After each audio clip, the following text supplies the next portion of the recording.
There's a certain type of man who grows up on the outside, but never grows up on the inside. He has birthdays, changes jobs, even starts a family. But deep down, he's still waiting for someone to take care of him like he's still a lost little boy trapped in a grown man's body. You've probably crossed paths with a guy like this. Maybe you've loved one. Maybe you were raised by one. Or, if you're a man yourself, maybe you're recognizing, with an uncomfortable little sting, pieces of yourself in this description. Because the man-child isn't some cartoonish soap opera villain, not the kind of character you can just point a finger at. He's subtle, charming sometimes, smart most of the time. And that's exactly why he's so good at fooling people. He fools others, and mostly he fools himself. Carl Jung said there's an archetype living inside the male psyche called the Puer Aeternus, the eternal boy, the one who refuses to cross the threshold into adulthood, because growing up means giving up the fantasy that everything's going to just work itself out, that someone's going to show up and carry the weight that's actually his to carry. Today, I'm going to show you, according to psychology, how this pattern forms, how it disguises itself, and why it quietly destroys relationships, families, and even the lives of the very men who carry this archetype without ever having had the guts to look it in the eye. It almost always starts long before adulthood. The man-child isn't born this way. He's built, little by little, inside a childhood where nobody ever demanded real responsibility from him. Maybe it was a mother who fixed everything before he even had to ask, or an absent father who never taught him what it means to own his own consequences. And the result is always pretty much the same: a boy who learns, without even realizing it, that the world will adjust to him, not the other way around. Jung explained that the eternal boy archetype takes hold when the mother figure is overly protective, and the natural process of separation, the one that's supposed to push the child out of the nest, never really happens. So the body grows, the voice deepens, the beard comes in. But on the inside, there's still a child waiting, even now, for someone to show up and handle what he should be facing himself. And this is where the first mask of this man lives. The easy charm, the lightness that draws people in. Because the man-child, most of the time, is magnetic. He knows how to make people laugh, knows how to set the mood, knows how to seem spontaneous and free, like he's living outside the rules of the tired adult world. And at first, that's charming. It feels fresh. It feels authentic. But over time, that lightness reveals its other side, the inability to sustain anything that requires ongoing effort. He starts projects and doesn't finish them. He makes promises and forgets them. He takes on emotional commitments and, at the first sign of difficulty, disappears, literally or emotionally.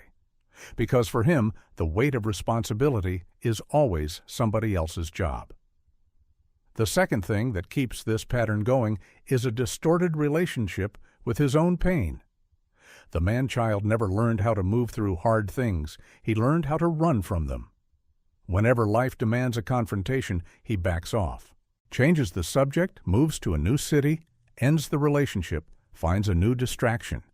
Jung said the hero, in the process of individuation, has to descend into his own personal hell in order to come out transformed.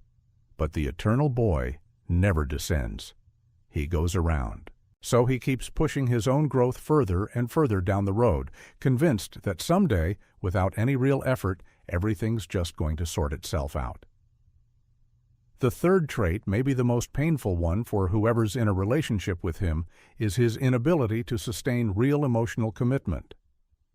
The man-child loves the beginning of a relationship. The chase, the novelty, the intensity of the first few months, all of that fuels his ego like gasoline. But when the relationship starts demanding steady presence, patience, working through conflict, caring about someone beyond his own pleasure, he starts to suffocate. He feels commitment like a prison, not like a choice. And that's when the escape routes show up. The sudden distance, the unexplained silence, the cheating, or just plain abandonment disguised as, "I need some space."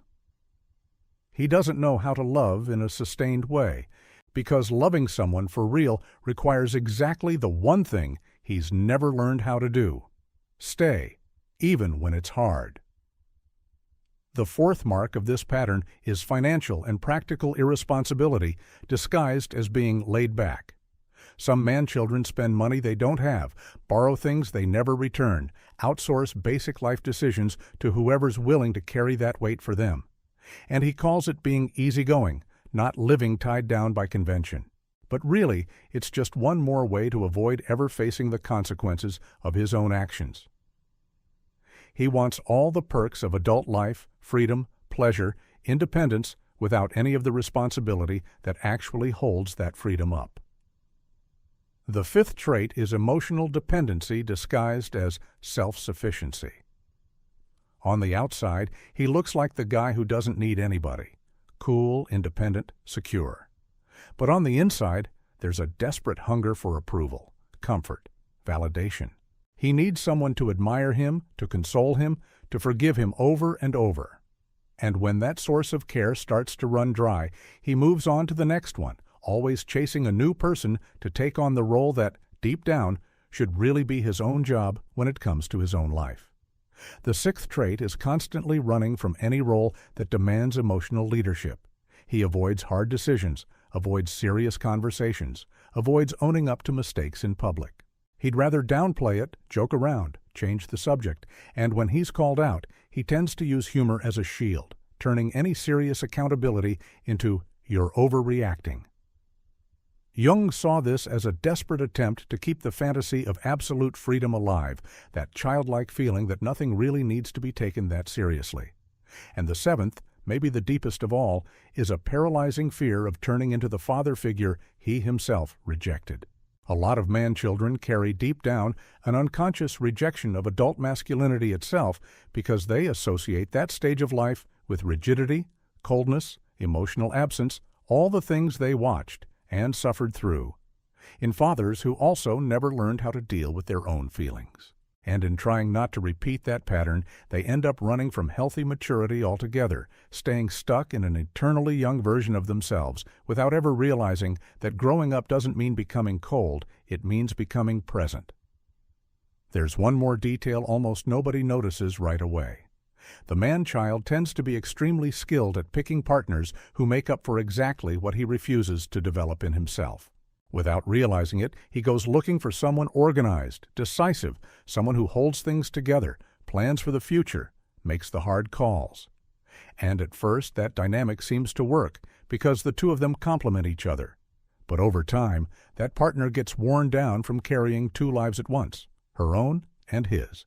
She gets worn down from being his mother, his therapist, and his emotional support system for someone who's supposed to be standing beside her as an equal, not as one more kid she has to raise. And little by little, the attraction dries up, the admiration turns into exhaustion, and the relationship, which felt so easy at the start, starts to feel heavy in a way nobody can quite put into words. Jung said that every man carries an inner feminine figure inside him, what he called the anima, responsible for connecting the masculine with his own sensitivity, his emotional depth, his ability to feel things without depending on someone else to do that feeling for him. The problem is, the man-child, instead of developing that connection internally, outsources that whole function, demanding that his partner feel for him, that his partner resolve whatever he feels incapable of resolving on his own. And that creates a deep emotional dependency, often disguised as intense romance, when really it's just a man trying to fill through someone else a void that only he himself could ever actually cross. And here's the strangest part. When he's confronted with all of this, the man-child rarely responds with reflection. He responds with defensiveness. He feels wronged, misunderstood, like the victim of an accusation that, in his mind, nobody else has to deal with. And it's exactly that inability to look at himself honestly that keeps the pattern alive for so long, sometimes for an entire lifetime, because really growing up means admitting that an important part of who you are simply doesn't exist yet. And very few things hurt quite like that admission. If you recognize someone like this, or recognized pieces of yourself in these words, understand one important thing. This isn't a life sentence. The Puer Aeternus, according to Jung, can be transformed, but that transformation doesn't happen through intention alone. It has to become practice, every single day, in the simplest way possible. The first real step is starting to finish what you start, even the small stuff, even when you don't feel like it, because it's by sticking with the unbearable that the psyche slowly learns commitment isn't a prison. The second step is taking on, by yourself, at least one responsibility that used to always get handled by someone else: paying a bill, showing up to an appointment, fixing something around the house, without asking for help and without passing it off. Because it's in that small friction that real independence starts to take root. The third step is learning to name what you're feeling before you run, pausing for a minute before you change the subject, before you walk out the door, before you end a hard conversation, and just saying out loud or writing down what you're feeling in that moment, because naming it is what starts replacing the automatic escape with actual awareness. And the fourth step, maybe the hardest one, is learning to hear criticism without getting defensive right away.